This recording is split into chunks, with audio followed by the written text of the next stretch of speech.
This is why I wanted to show it. Butt Comics? Butt Comics Incorporated.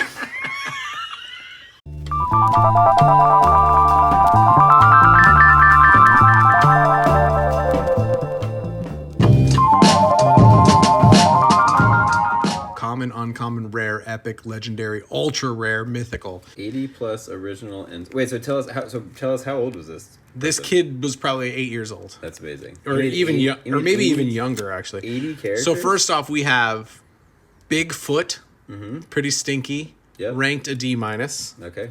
What does the rank mean? I have no idea. I mean, it's obviously like a value because this is an A-. Yeah. This is Red Rover, Team 7. Apparently, Red Rover is epic. Then we got Team 14, rank A+, Trevor. Trevor's got a great little staff there. I am like such a sucker for like mythical fantasy characters with regular ass dude names. Totally. And I love its kid logic. It makes me, this is the kind of stuff that makes me so happy. It makes me want to make stuff. You can see the passion. Like, I'm going to say zeal.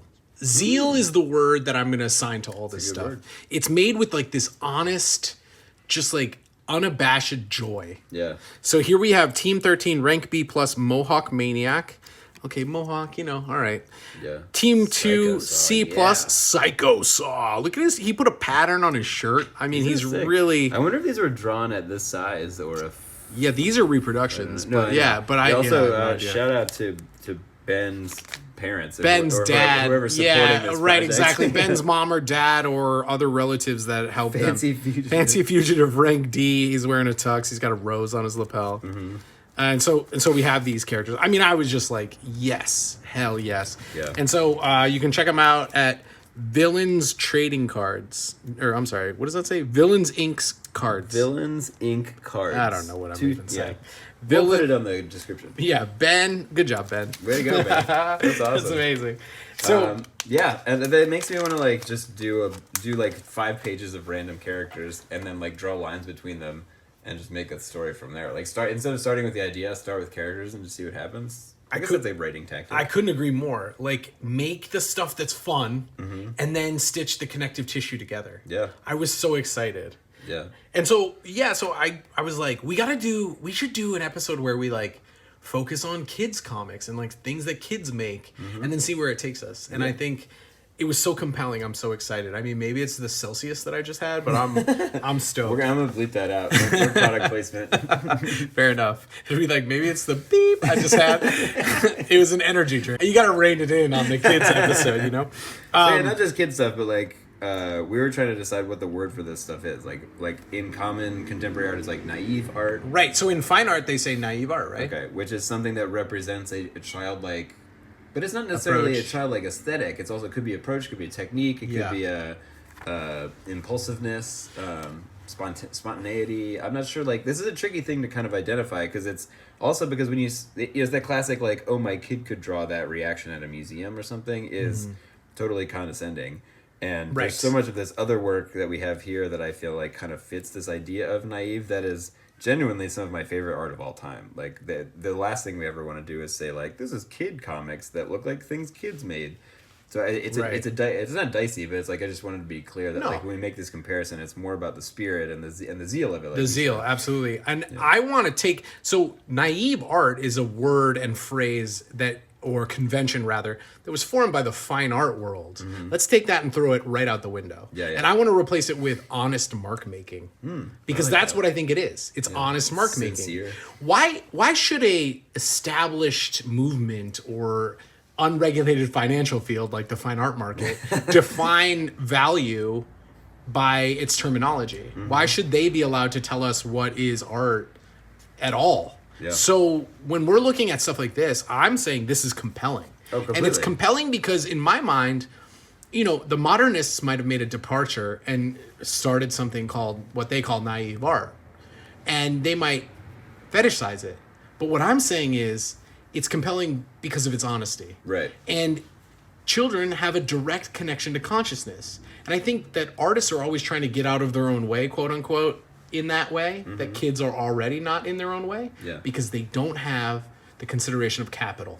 They're not thinking, they're not weighing their mark making against everything that's come before them and say, is this good in the eyes of capital? Will this sell? I got to pay my rent. I need to eat groceries, Right. you know? Which is a thing that I think makes it's a thing I always discourage people from doing is like don't not always, but if someone says like is your job being comic artist or whatever, your job being comics, someone's like don't try to make it your job. Yeah. Like, it's a really bad idea, I think, for your art. If your goal is to make a living doing this, like you got to stitch it into some other stuff. Just take the pressure off your art. Yeah. Take the pressure off your art. And, you know, I guess that means having another job or a hustle or something. Or teaching. Like, Teaching, that's I really why we think teach, all creative-minded, interesting, cool people like us should be teaching kids as like a way to engage with young people, sharing techniques, sharing styles, sharing enthusiasm, and then like you make your art for fun. Like you can make your art, you know, it's supplemental income, obviously, but it's the impulse comes from fun rather than primarily from making money.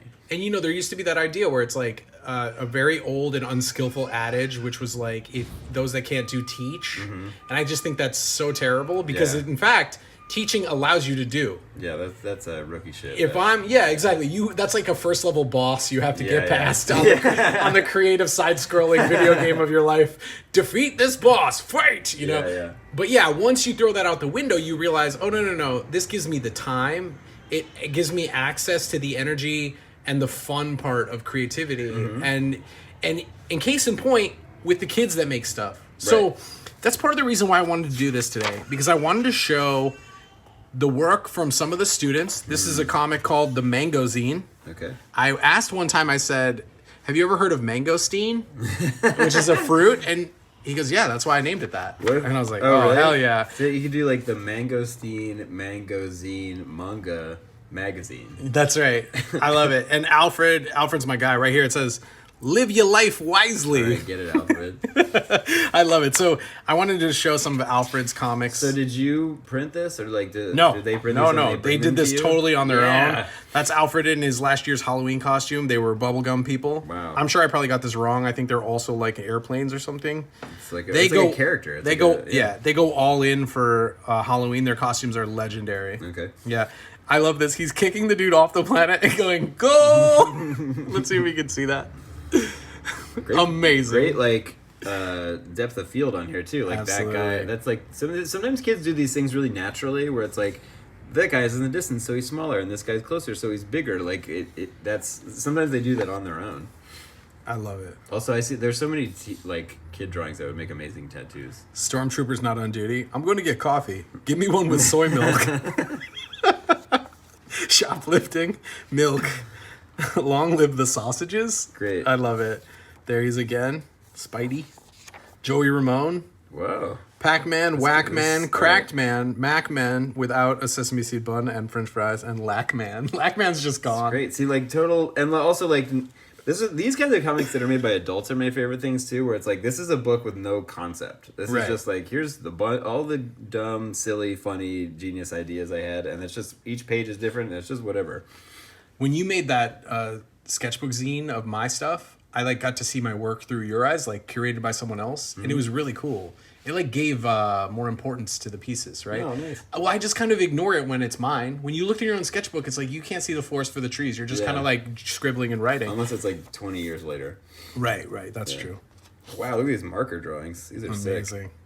So I wanted to show this because it gets me so hyped, and Alfred is funny, and he's a natural. He's a great cartoonist, and he crushes it. So honestly, I would sometimes too. I want to do like a, what's that, the Pepsi challenge? That's funny that 7-Up came up right when I said that. Where you take the Halloween costumes out of here, take the name off of it, and put this in a stack of comics with other adult cartoonists, and see like if anyone it says like, this looks like it was made by a kid.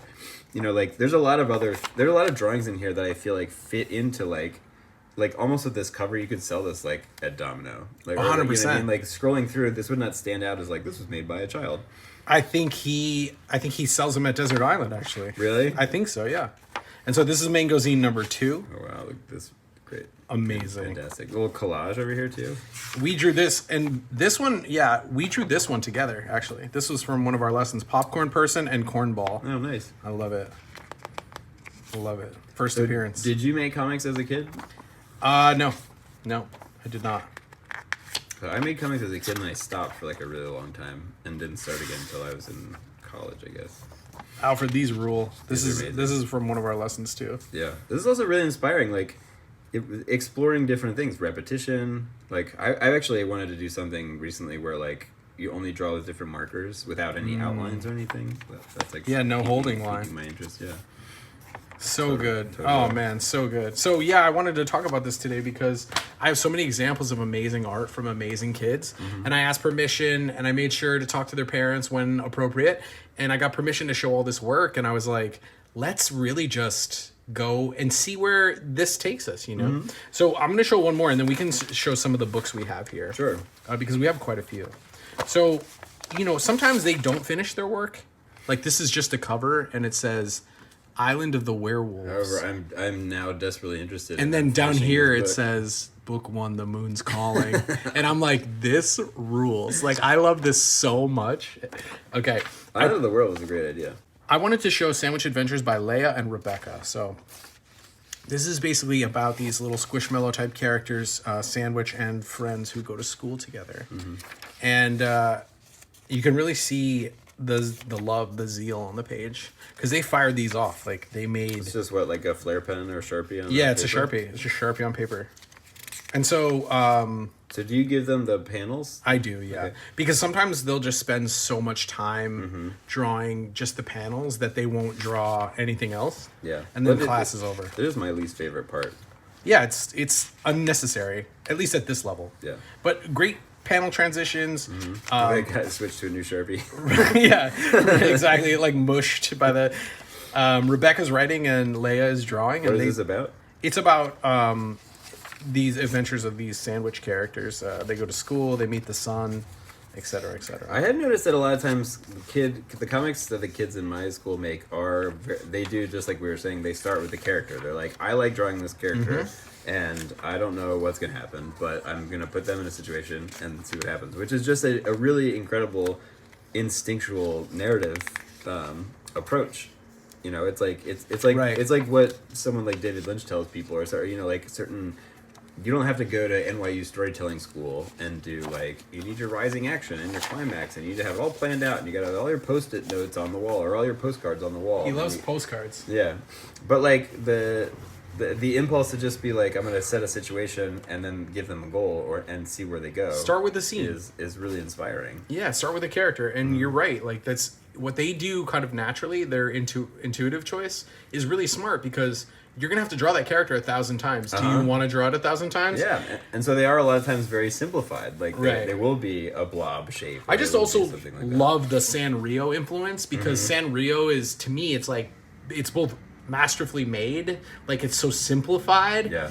and there's something great about how wonderfully shaped everything is and how cute it is. It appeals to kids and it makes them want to make stuff, and it's also things they can achieve, which I think is great. Like Right. kids can approximate this. When they try to draw Marvel characters, they maybe fall short and they get disheartened, and I never like that. But Right, and it's tough then to be like, if they're trying to copy things that they write, that they read, it's also like, well, I don't know how to draw a city. Exactly. And so it's like, okay, well, They let's get pick another discouraged. location. Yeah, and they get discouraged. So the teaching part of that is then like, how do you set big goals while still working within your means or with your abilities? So it's like, set it at the edge of what you can do, and then push it a little further and a little further, and then while you're doing that, study ways to do the thing you really want to do, so that by like the time that. time comes, you've got, you know, like the visual vocabulary for it. I know I said only one more, but I was not Well, we're being gonna have truthful. to also talk about Fartman Yeah, versus we're going to Venus talk Fartman. about Fartman versus the Venus Fart Trap 8 from Venus, which is a comic I got in Columbus, Ohio. Some kids came by at CXC and gave me this. Issue 8. Damn. But this is another one, How to Slay by the King of Slay, Slay J. I have been wondering. Yeah. Step 1, accept that Slay J is your king.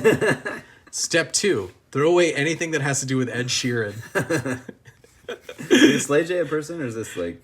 That's a nom de plume. Okay. That's the character. Because I know Ed Sheeran's a real person. For a second I was like, is Slay J also something? No. That's his character, his nom de plume. Okay, cool. Step 3, watch 400,000 hours of Flop Talk compilations.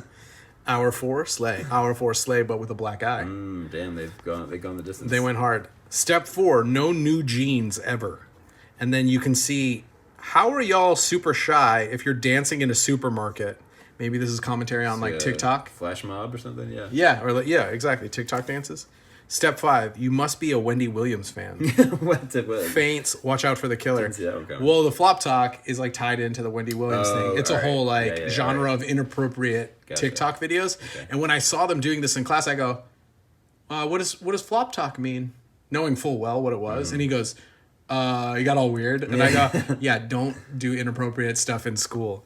And then last step, get a Slay tattoo. Yeah. Slay J. Okay. Well, now 6 we know. Easy Steps to Slay by Slay J, Thanks, 2023. Sorry for blowing up your spot, and now everyone knows. Fart Man versus the Venus Fart Trap 8 from Venus. Tell us about this one. Written by, Carter?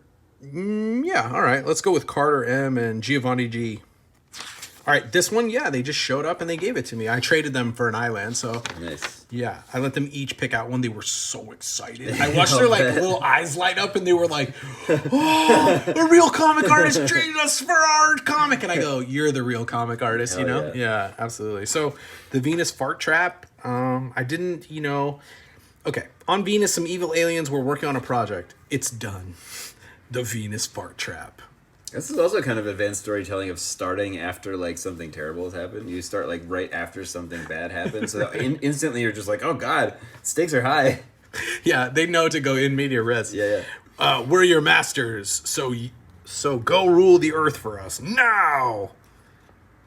Maybe putting it in a spaceship was a bad idea. 5 hours later.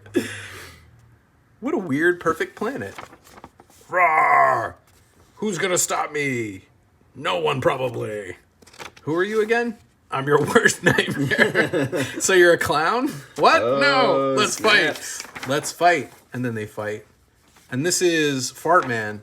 So this character we're seeing here That's the with Venus the Fart green Trap. head is the this is Oh, Fart that's Man, Fart Man. and then this is the Venus Fart Trap. Got it.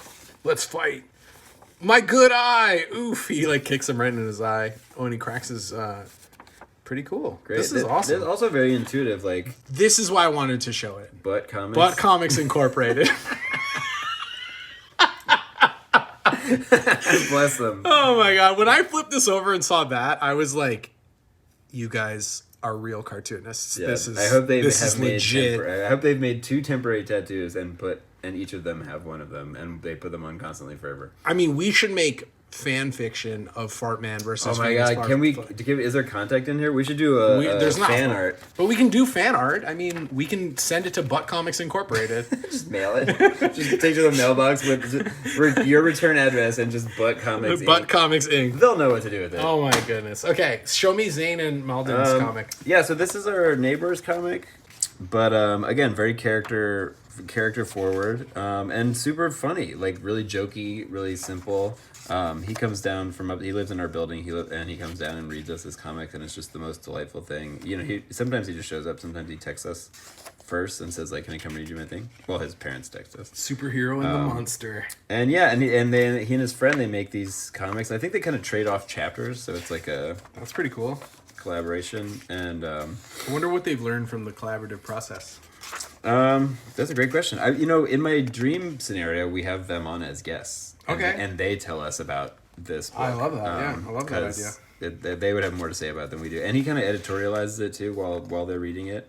But I love some of this. Dude started eating. Yeah, I love some of this just also really intuitive storytelling stuff of like the pause. One big panel really emphasizes that burp. That's true. That's an impactful burp. Some of the stuff you were showing shows like point of view, zooming in, zooming out, and it's like it's fascinating to see what kinds of things they pick up on based on whatever else their influences are. Bee sting his butt. Yeah. Ouch. That's a huge bee to get stung in the butt. Yeah, I'd be terrified of that being stung me in the Seriously, butt. it's like a football-sized bee.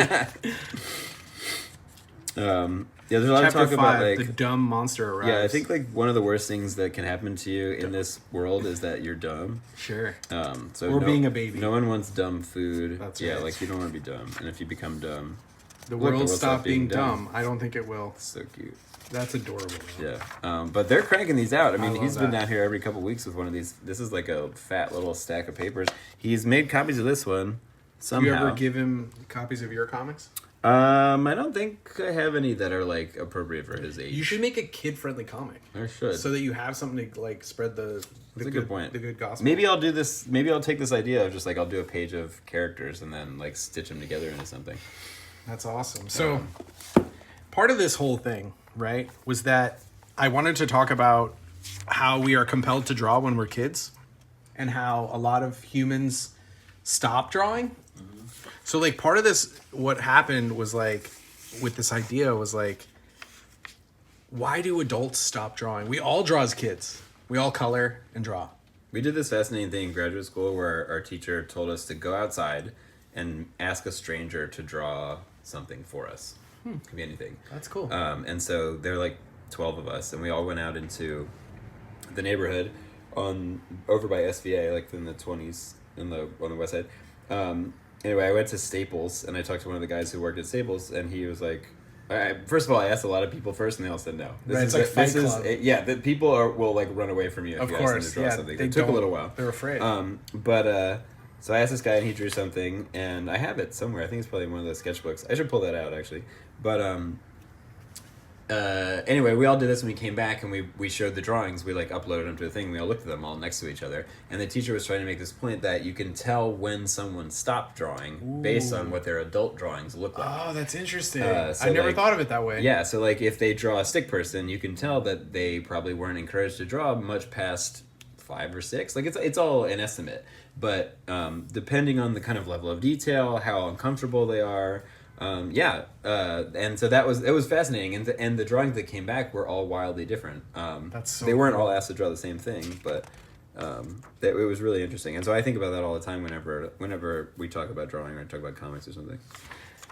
You know, that story's really great. I kind of want to do that as an exercise now. We could do an episode on it. We could just go out and ask people We to draw should. stuff. I opened up this book to this page today after thinking like, oh, what book should we show today? And it says right here kind of like encapsulates the idea that how old do you have to be to make a bad drawing? And it's like, that's why we stop. We judge ourselves, right? Yeah. Or someone else judges us. Like I talked Or someone else judges us. Once I started teaching, I had so many people say like, oh, I had the worst art teacher in elementary school, and they like Christina, my wife, had this experience of like someone who crosses stuff out on your paper, like tells you what you're doing is wrong and you need to do it better or right or some other way, and like there's nothing you can do to convince a kid to stop drawing than tell them that their drawing is bad. Absolutely. Right. Or wrong. And we all know there's no wrong way to make art. So really what a teacher should be doing is encouraging and guiding and not crossing out and trying to correct. There's no correcting a child. You can't correct them with drawing. Yeah. It's like, it's so funny because we beat out like everything we love about the way kids act, we beat out of them, and then we go, well, why did they stop being so cool and fun and weird? It's like, well, because society beats it out of you, and then we're like, well, why aren't they creative and imaginative like they used to be? So when I pulled out this book, it really kind of like encapsulated what I was looking for, which is like this idea of like talent and who has talent and what makes a drawing good or bad, and that's probably why we stop, right? Yeah. So from there, it led me down a little rabbit hole because the first person who came to mind, and not for any reason, was Gary Larson. Came to mind in terms of what, like? For this episode, I was like, I wonder if Gary Larson's drawings were informed by his childhood drawings. Because I remember his drawings all kind of like his body's looking like potatoes with long noodle arms and like those weird eyes and stuff. Is this a sculpture, first of all? Sorry. Is this like, you know, they photograph like a sculptural version? I think so, because they do like a class photo with this same character. That's like the School for the Gifted kid? Yeah, it's the School for the Gifted kid. And so I got a Far Side tattoo. I got this upstate for $5, and I was like, I don't own enough Far Side, so when I love how he opens the book with, tragedy is when I cut my finger. Comedy is when you walk into an open sewer and die. Mel Brooks. Great quote. So I opened this up, and the first thing that I was greeted with was his childhood drawings. Yeah, these are amazing. Now, these when I saw these originally, I remember I had this book as a kid. I thought he drew these as an adult to look like his childhood drawings. I never had this one. I had several of these other compendiums. I never had this one. I've never seen these. And I thought these were just great. But I was like, there's no way. Johnny Ryan drawing. I know. I was like, there's no way he's a kid drawing this. This looks like an adult trying to draw like a kid. But maybe I just didn't understand. And, he's saying, Gary in this is saying, like, his mom was kind enough to save some of these drawings, a few of his earliest drawings. Now, I don't know if that's true or if he's just doing his shtick, I mean, they look legit. They could be, yeah. So he never went to art school. And if we're looking at this is someone who preserved this he protected the child, the drawing child, all the way into his adult inside life. of himself. Yes, inside of himself. Because when he gets into his adult life, he's making silly cartoons that would never work if he didn't believe in them. Sure, and You they also have this kind of childlike sense of like all Far Side cartoons are almost all from the same vantage point, same point of view. It's like that. Like the first thing up here, this is a stage of kid drawing where you draw people facing you. You draw your family facing you. Everything's really and flat. then like this is how all kids start drawing. And then as they age and are guided by, you know, parents, teachers, other friends who are also drawing, they start to learn more about like point of view, perspective, zooming in, zooming out. But the Far Side has maintained this level of like they're almost all at equal distance to whatever's going on, and they're all facing pretty much forward. I guess there's some perspective in some of these, but yeah, he's working out difficulties on these too. He's like, it started like this and ends like this. Oh wow, this is like a director commentary. Yeah, it is. Yeah, it's like a behind the scenes kind of thing. That's why I brought it. And you know, you can see the paper's yellowing. I mean, like this is straight from the 80s. Yeah. I just thought about his drawings immediately because they had that. The joy, they had that like honesty that kids' drawings had, and even though he learned how to use the pen and become quite the cartoonist, you can see it's like the kid, it's protected. So he draws like a kid would draw, you know, put mountains in the back, put birds that look like an M, there's the ocean, boom, right? A lot of that flat scenery with the horizon line.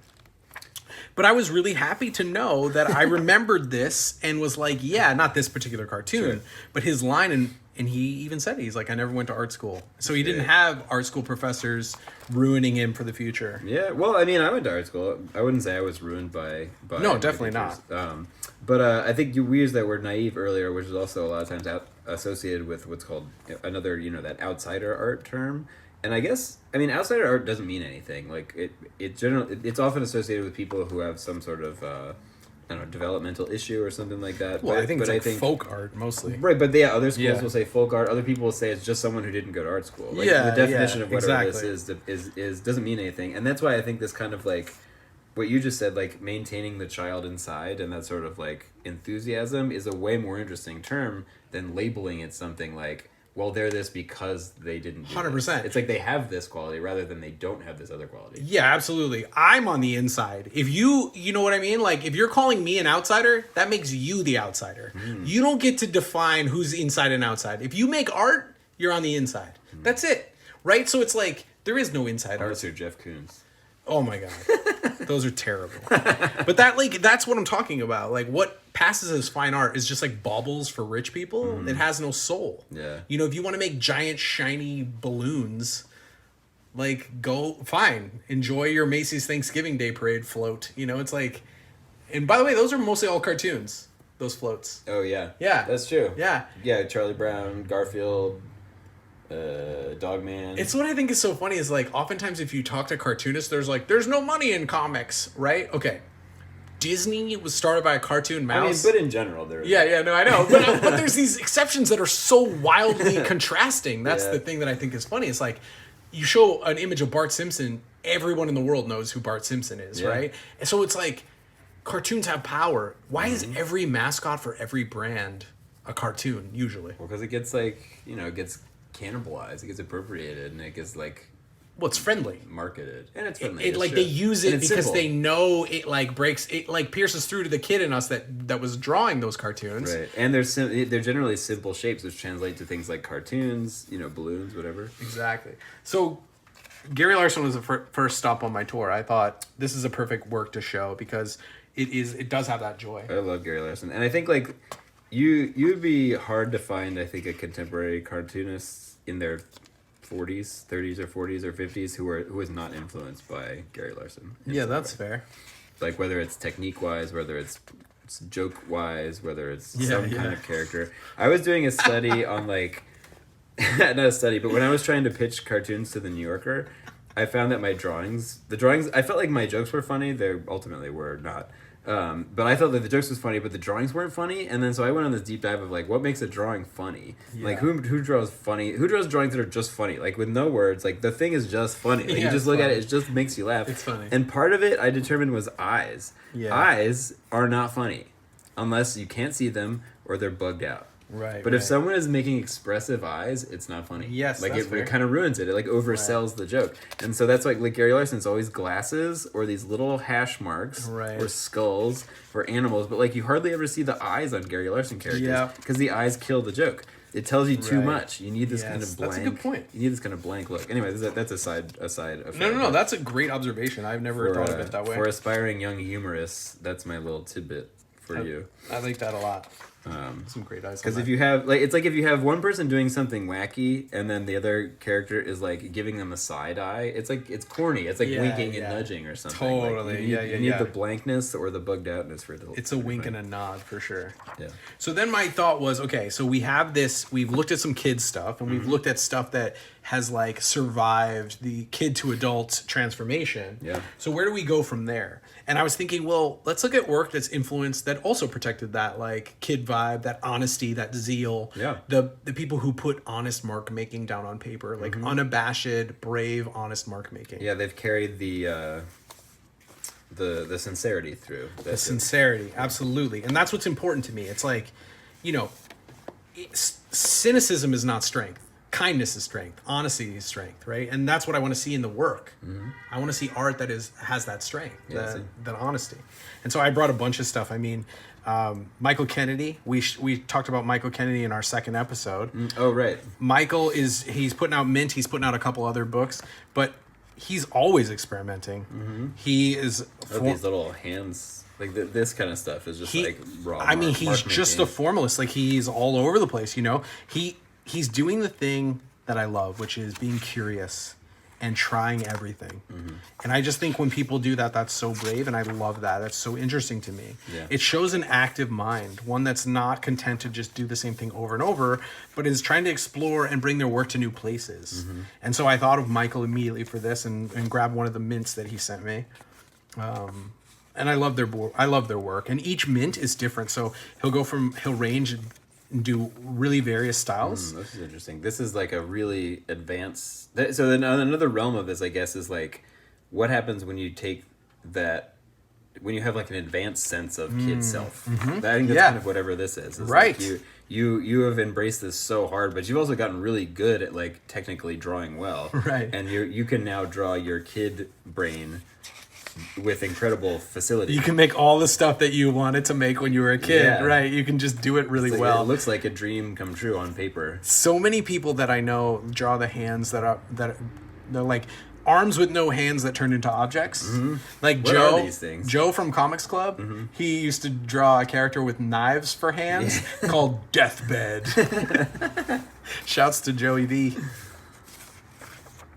Yeah, this is great. Yeah, this stuff is awesome. It's so fun. Colored pencil too, I think, always has a kid-like look for some reason. There's Michael right there. Yeah, I've never met Michael. He lives in Birmingham. Birmingham. So if we go to, or maybe I'll go to Thought Bubble. Thought Bubble, and we'll get to hang out. Cool. Yeah, that's awesome. Do you have more of those mints? I do. I have all of them. I'll bring them next time for you to borrow. Here's another version of a similar thing, which is done by Yumi Sakugawa. I'm also unfamiliar with this. Yumi has done a lot of great books like this that are vaguely philosophical, I'll say. I mean, that's my word I'm using, but it's what draws me to the work.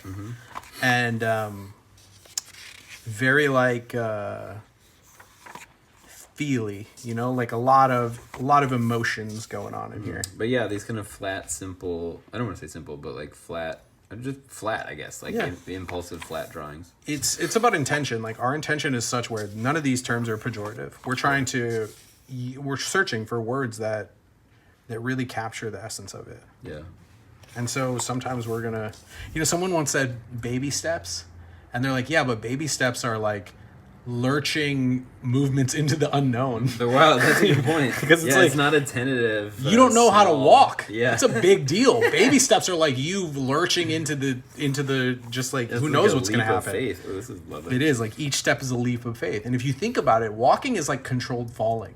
You propel yourself forward, trusting that your foot and leg will catch you. And to only do it again. Right, but if you stop, you fall down. That's right. So you have to keep going. That's right. Like a shark. Yeah. So anyway, this is really lovely, and This is great. they just kind of vacillate between these like really poetic shapes, patterning and mark making, but then kind of like simple forms. They have like an elegant play between the black and the white. Yeah, I really like drawing just brush and ink without sketching anything, just seeing what happens. And like I've got these. We just got brush pens for the kids, which I don't like as much because when you give a kid a brush and ink, They fill everything. They fill everything, but also the lines they make are amazing because they can't really control them, so That's they don't true. know how to do that sort of thin tapering line. Like they're just picking it up, and up, and they make these like unbelievably expressive lines because they can't control the brush. And I think for artists who are trying to kind of maintain, there's an interesting balance of like as you get older, you naturally become more accustomed to the tools that you're using, and so you develop a kind of like skilled ability with whatever you're doing just by doing it a lot. And so I think Right. to maintain the childlike, I don't know, energy in the line making, you almost have to like figure out ways to constrain yourself and prevent you from getting quote unquote too good at it. You know what I mean? Yeah. And that's something I really struggle with is like I really like precision and I really making sure that everything Same. goes right where it is, but I'm constantly trying to find ways, especially in my sketchbook, of how to like break that down a little bit, how to loosen up, how to separate myself from the need to be precise and allow the energy to kind of take over a little bit. I think that's what drew me to this subject. I mean, one of the things is like, I just think kid art is the best art. But two, it's the same thing. I'm trying to get looser. Like as an artist, I want to kind of break down the shackles of the conventions that I adopted when I was young.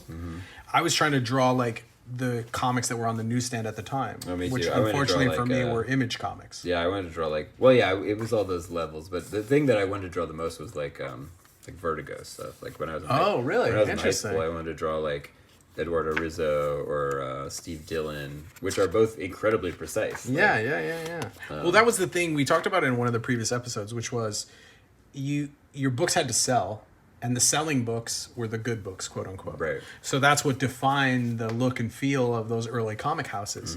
I brought Baby by Patrick Kyle. Yeah, this has been collected now. I've Oh, it has? almost picked up that book a couple times. These are wonderful. I mean, I like like Patrick Kyle. yeah, Patrick is always experimenting, and you can see that in the work, right? But I think it does preserve some of that mark making that we were referencing earlier.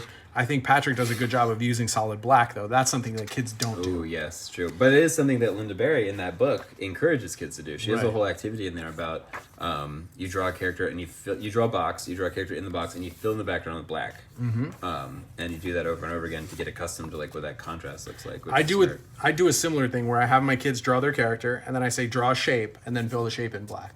So it's like you have this random shape Yeah. that gives weight to the panel, because then what they'll do naturally then is start to draw other things, you know. And it's instant depth too. Yeah, right, exactly. And this is something that Patrick's doing really skillfully, which is using those areas of black. Yeah. Because if we just use white line, obviously it's not as impactful.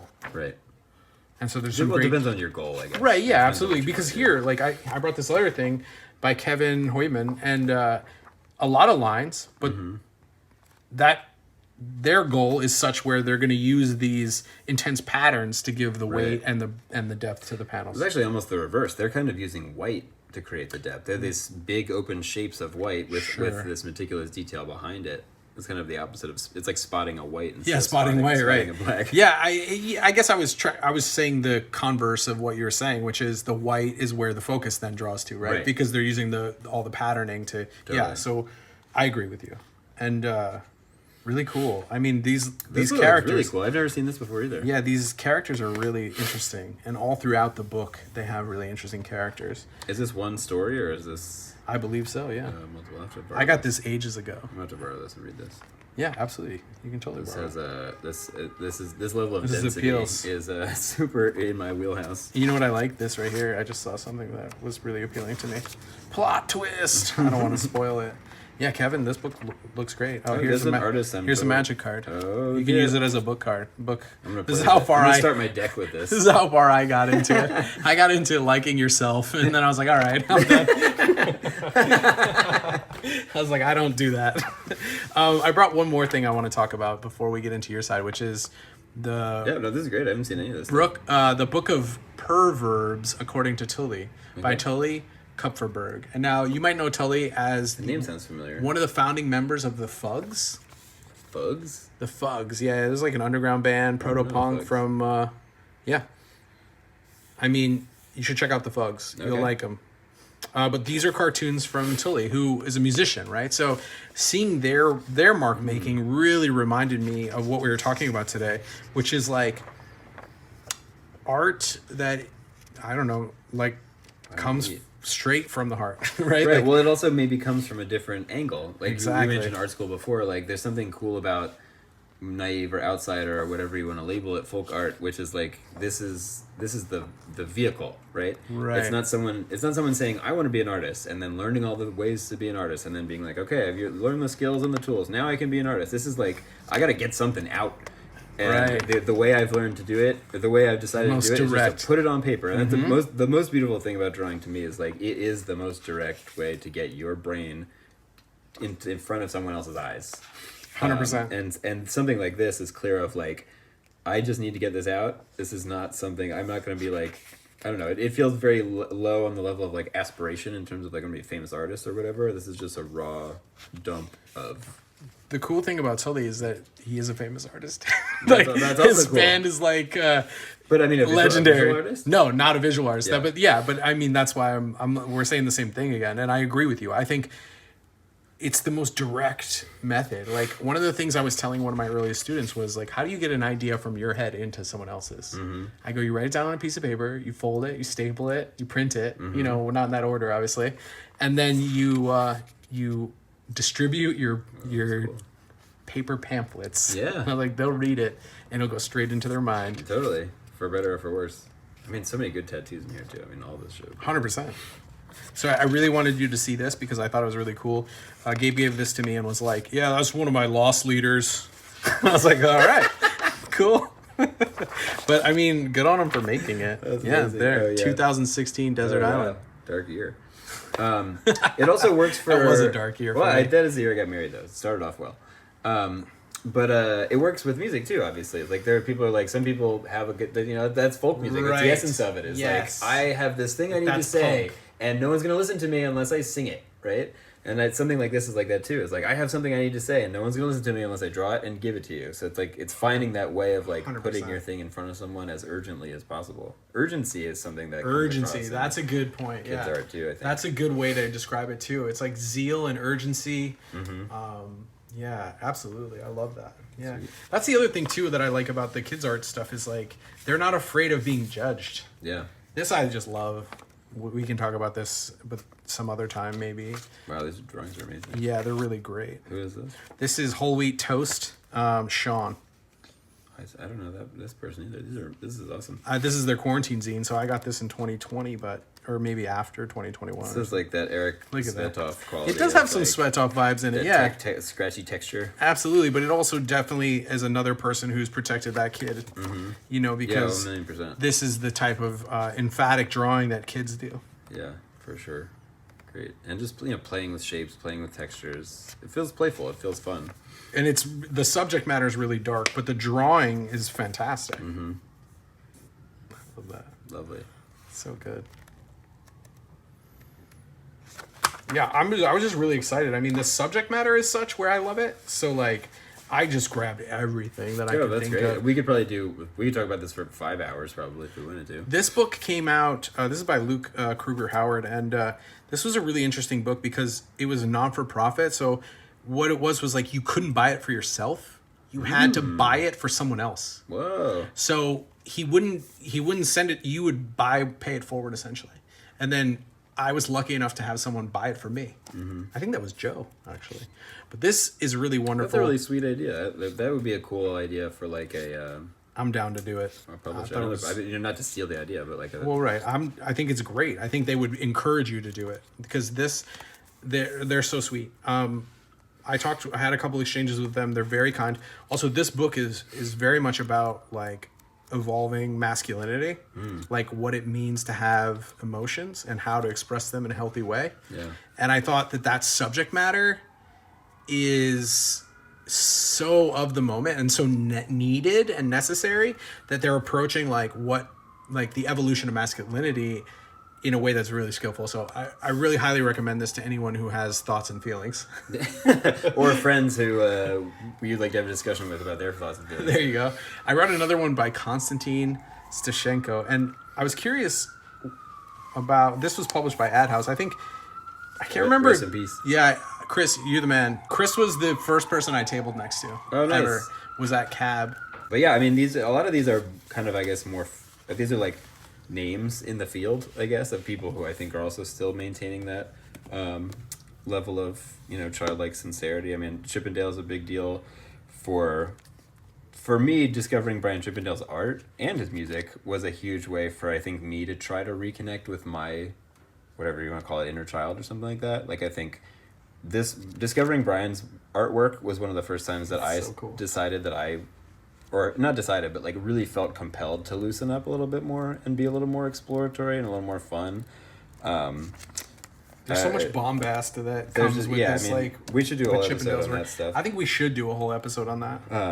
Paper Rad and Ben Jones, I think, really has this like just get the joke on the paper by whatever means necessary. And still, the drawings look amazing. Oh, they're great. I love this stuff. It's incredible. But like, I love this like really simple repetition. These really simple shapes. I love that he always draws the word balloons literally coming out of their mouth, like they're barfing out the words. Totally. Mixed with these great kind of like sketchbooky, just slap them on there. I mean, we should definitely talk more in detail about this stuff another time. I brought a drawing by some kids that I wanted to show you when you brought the Paper Rat stuff out. Nice. Things. But anyway, yeah, I brought these because I was like, this totally reminds me of Ben's work. Yeah, that's great. Anyway, yeah, we'll do more on this another time. But Chippendale, Ben Jones, I mean, a lot of that Fort Thunder stuff. This guy Walker Meddling in Rhode Island is cool. Joe Kessler, Gary Panter. Look them up, and we'll chat about them more another time. So yeah, next time. We'll just roll it right into the next one. All right, cool. All right, thanks for coming out. Yeah, this was fun. Hell yeah. Toodles. Toodles.